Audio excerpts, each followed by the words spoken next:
हम blood transfusion की बात करेंगे। So as you know, but still हम डिस्कस करेंगे कौन कौन से इन्फेक्शंस हो सकते हैं ब्लड ट्रांसफ्यूज़न से, क्या कॉम्प्लिकेशंस हैं ब्लड ट्रांसफ्यूज़न होने के बाद में। ठीक है, तो ये सारी चीज़ें हम डिस्कस करेंगे। तो सबसे पहले तो इन्फेक्शन की बात करते हैं, कौन कौन से इन्फेक्शन हो सकते हैं ब्लड ट्रांसफ्यूज़न के बाद। तो एक तो हेपेटाइटिस बी हो सकता है, HIV हो सकता है, मलेरिया हो सकता है। ये सारे इन्फेक्शंस हैं जो स्प्रेड होते हैं थ्रू ब्लड ट्रांसफ्यूज़न।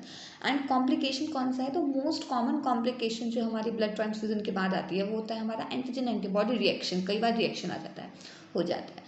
ठीक है, ये चीज़। अब अगर बहुत ज़्यादा ब्लड ट्रांसफ्यूज़न हो रहा है, ठीक है, मैसिव ब्लड ट्रांसफ्यूज़न हो रहा है, तो उससे क्या होगा, मैसिव ब्लड ट्रांसफ्यूज़न होने से क्या हो सकता है हमारा, तो वो हाइपरकैलेमिया कॉज कर सकता है। हाइपरकैलेमिया मतलब कमेंट में बताइएगा। आई नो आपको पता है, बहुत बेसिक चीज़ है, फर्स्ट ईयर में भी पता चल जाता है। ठीक है, तो अगर मैसिव ब्लड ट्रांसफ्यूज़न होगा तो क्या होगा, हाइपरकैलेमिया का मतलब हो जाएगा। और क्या हो सकता है, ठीक है, हाइपरकैलेमिया हो जाएगा। एंड और क्या कॉम्प्लिकेशंस है ब्लड ट्रांसफ्यूज़न के, तो ब्लड ट्रांसफ्यूज़न के कॉम्प्लिकेशंस है, फीवर हो सकता है, हीमोलिसिस हो सकता है, अर्टिकेरिया हो सकता है, एलर्जिक रिएक्शंस हो सकते हैं। मैंने बताया था ना, antigen antibody reaction most common है, तो ये हो सकता है।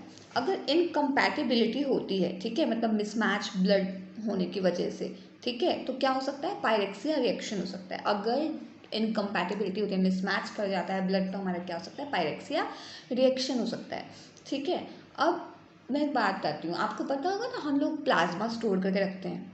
ठीक है, तो PRP करना हो, कुछ भी करना हो, तो हम लोग क्या करते हैं, प्लाज्मा को सेपरेट करते हैं फ्रॉम द ब्लड। तो प्लाज्मा को हम किस में स्टोर करेंगे, तो प्लाज्मा को हम स्टोर करते हैं, मतलब सॉरी, जो भी स्टोर्ड प्लाज्मा है हमारा, जो हमने स्टोर करके रखा हुआ है, वो किस में डेफिशिएंट होगा, तो उसमें कमी होती है हमारी फैक्टर 5 की एंड फैक्टर 8 की। ठीक है, तो they are deficient in factor 5 and factor 8। अब क्या कहते हैं, जब भी ब्लड ट्रांसफ्यूज़न हम कर रहे हैं तो हमको एक चीज़ ध्यान रखने की होती है कि हमेशा ब्लड ट्रांसफ्यूज़न 1 यूनिट जो है, 1 यूनिट ऑफ ब्लड जो है, उसका ट्रांसफ्यूज़न कम से कम हमारा 4 से 6 घंटे के अंदर में होना चाहिए। ठीक है,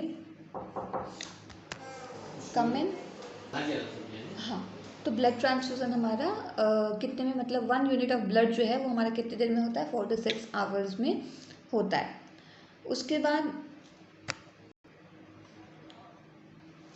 ठीक है, तो ये सारी चीज़ें होती हैं। उसके बाद मैं एक चीज़ बता दूँ, जब भी मतलब स्टोर्ड ब्लड जो होता है हमारा, उसकी कैपेसिटी जो होती है, हमारी क्लॉटिंग कैपेसिटी जो होती है, ठीक है, वो बहुत ज़्यादा कम होती है, डिमिनिश होती जाती है स्टोर्ड ब्लड की क्लॉटिंग कैपेसिटी।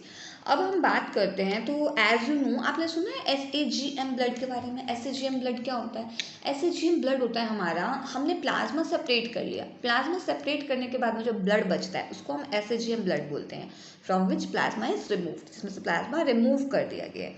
ठीक है, अब जैसे कि अगर सर्जरी होनी है हीमोफिलिक पेशेंट में, ठीक है, तो हम कब कर सकते हैं, कोई भी हीमोफिलिक पेशेंट है उसमें सर्जरी करनी है, तो क्या हमें ध्यान देना पड़ेगा, हमें ध्यान देना पड़ेगा कि उनके अंदर में फैक्टर 8 जो होता है हमारा, वो इंक्रीज हो, कम से कम 50 to 100% इंक्रीज हो हमारा फैक्टर 8, तभी हम हीमोफिलिक पेशेंट्स में सर्जरी या फिर ऑपरेशंस करते हैं।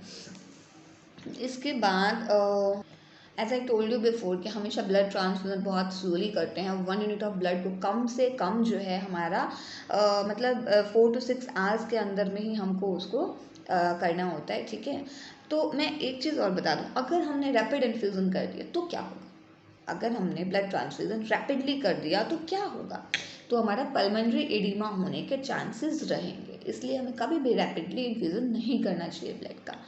आई होप आपके मैक्सिमम जितने भी डाउट्स होंगे वो क्लियर आउट हो गए होंगे, लेकिन स्टिल कोई भी प्रॉब्लम हो तो प्लीज़ मुझे बताइएगा। एक और चीज़ मैं बताना चाहूँगी, 1 यूनिट ऑफ ब्लड जो है उसमें कितना हीमोग्लोबिन परसेंट होता है, तो 1 ग्राम परसेंट अप्रॉक्स में होता है 1 unit of blood. Okay, thank you.